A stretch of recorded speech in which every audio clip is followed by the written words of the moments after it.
Tensioni në shtëpi ishte ende i lartë pas debatit të mbrëmjes, por në një cep të sallonit, krejt e kundërta po ndodhte.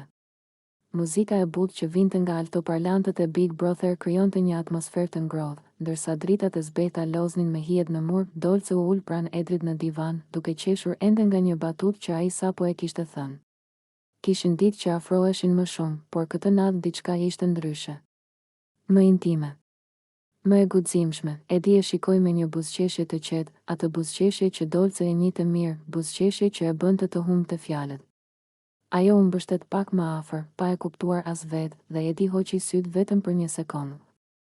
Sikur të kërkonte lejen e heshtur, pastaj ndodhi, puthja e parë ishte e butë, e ngadaltë, si një provë e ndjeshme mes dy zemrave që kishin kohë që kërkonin njëra tjetrën.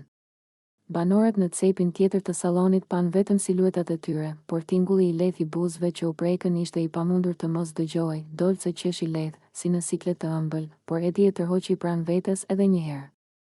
Puthja e dytë nuk ishte më provë.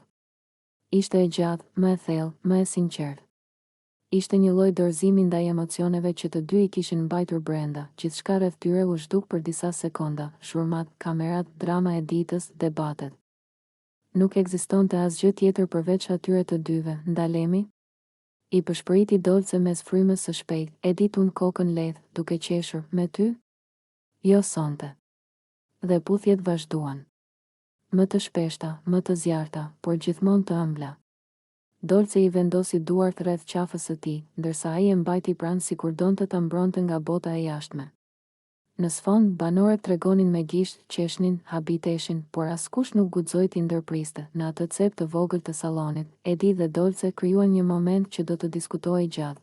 Një moment ku dy zemra gjetën më në fund ritmin e njëra tjetrës.